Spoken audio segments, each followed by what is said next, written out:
बड़े चौधरी गांव के सबसे बड़े इंसान थे। सारे गांव वाले अपनी परेशानियां लेकर उनके पास आते थे। मालिक, इन दोनों ने अपनी जात के बाहर शादी करके पाप किया है। अब आप ही इन्हें उचित दंड दीजिए। इनका दंड यही है कि इन्हें गांव छोड़कर जाना होगा। बड़े चौधरी की बात गांव वालों के लिए पत्थर की लकीर होती थी। वो जो बोलते थे लोग वही करते थे, सिवाय उनकी बेटी नंदिनी की। बाबा, माँ बोल रही है आपने बोला है कि मैं कार से कॉलेज जाऊं। हाँ, हमने ही बोला है। पर मुझे कार से कॉलेज नहीं जाना। मेरे दोस्तों को लगेगा कि मैं अपने अमीर होने का दिखावा कर रही हूँ। मैं नहीं चाहती कि लोग मेरे बारे में ऐसा सोचें। ठीक है, जैसी तुम्हारी मर्जी। अगर तुम्हें कॉलेज कार से नहीं जाना है तो मत जाओ। अरे रुको, अगर कार से नहीं जाओगी तो कैसे जाओगी? आप मुझे एक स्कूटी दिलवा दीजिए। नहीं नहीं, तुम स्कूटी नहीं चलाओगी। बाबा, आप माँ को बोलिए ना। राधा, रहने दो। चलो नंदिनी, स्कूटी खरीदते हैं। आप ऐसे इसकी जिद पूरी मत कीजिए। चौधरी जी अपनी बेटी को स्कूटी दिलवाने ले गए और वहां उसकी पसंद की स्कूटी उसे दिलवा दी। आई लव यू बाबा। बड़े चौधरी अपनी बेटी की हर जिद पूरी करते थे। कॉलेज में नंदिनी को किशोर नाम के गरीब लड़के से प्यार हो गया।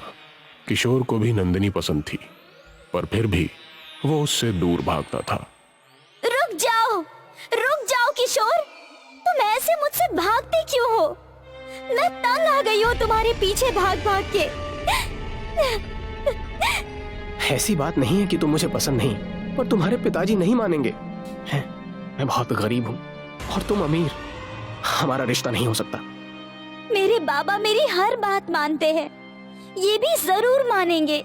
यकीन करो मेरे बाबा तुम्हें जरूर अपनाएंगे। किशोर नंदिनी की बातों में आ गया, क्योंकि वो जानता था कि बड़े चौधरी अपनी बेटी की हर बात मानते थे। नंदिनी और किशोर छुप छुप कर मिलने लगे। एक दिन ये बात बड़े चौधरी को पता चली और वो नंदिनी पर बरस पड़े। नंदिनी, आज तक मैंने तुम्हारी हर जिद पूरी की है, पर ये नहीं, वो लड़का तुम्हारे लिए ठीक नहीं है। बाबा, माना वो गरीब है, पर वो मुझसे बहुत प्यार करता है और मैं भी। जिंदगी में पहली बार बड़े चौधरी ने अपनी बेटी पर हाथ उठाया और उसे घसीटकर उसके कमरे में बंद कर दिया। अब जब तक उस लड़के का भूत तेरे सर से उतरेगा नहीं, तू इस कमरे से बाहर नहीं निकलेगी। उस रात नंदिनी कमरे के भीतर रोती रही।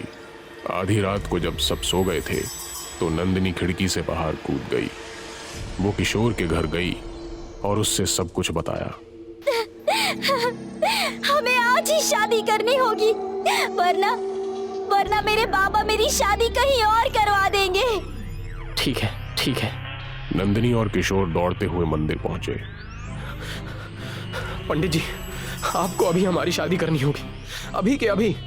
कृपा करें पंडित जी, वरना अनर्थ हो जाएगा। पंडित जी राजी हो गए और मंत्र पढ़ने लगे। किशोर और नंदिनी की शादी हो रही थी।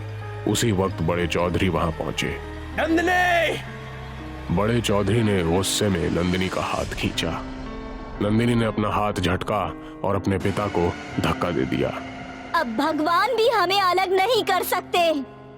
ये सुनकर बड़े चौधरी सदमे में पड़ गए। वो वहीं बैठ गए। उनकी आंखों के सामने नंदिनी ने किशोर से शादी कर ली और शादी के बाद डोली में बैठ गई। चलो किशोर! किशोर का ध्यान बड़े चौधरी पर गया। वो बिल्कुल भी हिल नहीं रहे थे। एक मिनट रुको। किशोर ने बड़े चौधरी को हाथ लगाया तो वो अपने प्राण त्याग चुके थे। बाबा!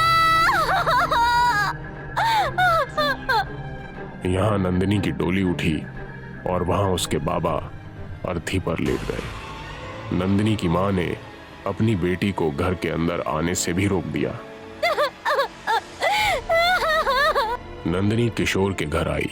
मैंने कभी नहीं सोचा था कि ऐसा कुछ होगा।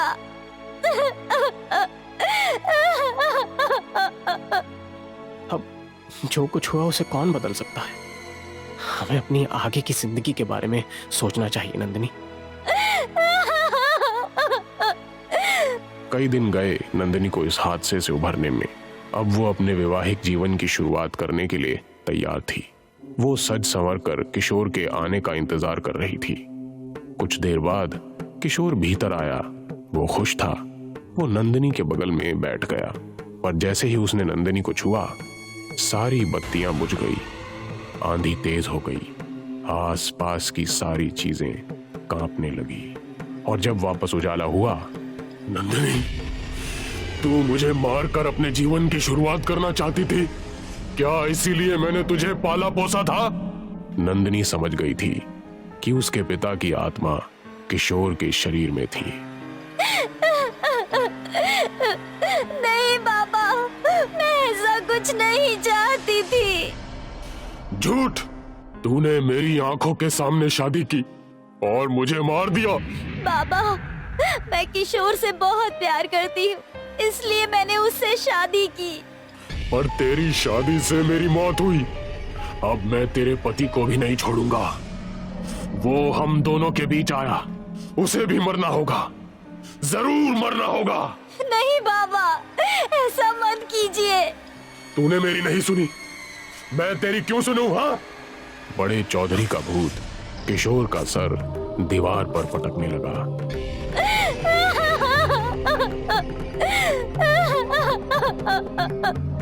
नंदिनी, नंदिनी, नंदिनी, मुझे बचाओ नंदिनी, नंदिनी। बाबा, बाबा, बाबा छोड़ दीजिए किशोर को।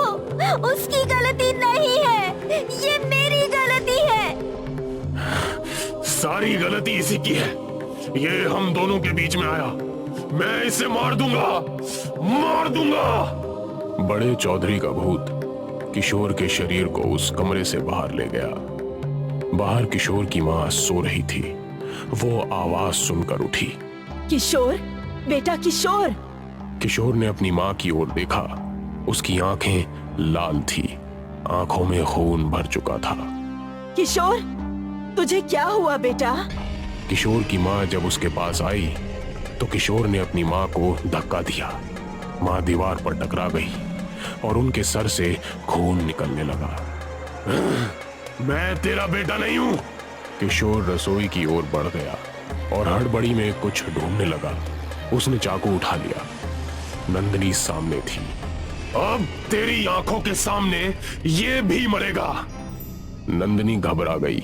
उसने तुरंत दीवार पर टंगा हंसिया उठा लिया। मेरे किशोर से पहले मैं मरूंगी।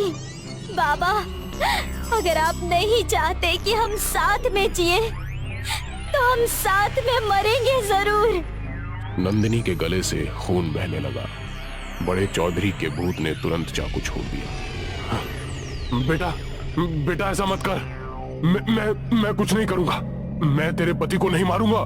बेटा, तू भी हंसिया फेंक दे। बेटा, तू भी हंसिया फेंक दे, फेंक दे। नंदिनी ने अपने पिता की ओर देखा। बाबा, मैं आपसे भी बहुत प्यार करती हूँ।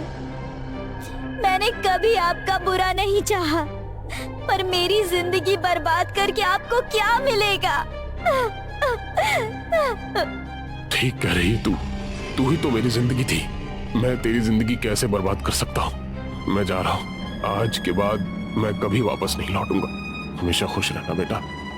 किशोर बेहोश हो गया और उसके शरीर से बड़े चौधरी का भूत बाहर चला गया। नंदिनी ने रोते हुए किशोर का सर पकड़ा। इस घटना के बाद बड़े चौधरी का भूत कभी वापस नहीं आया और नंदिनी और किशोर ने खुशी खुशी अपनी जिंदगी बिताई।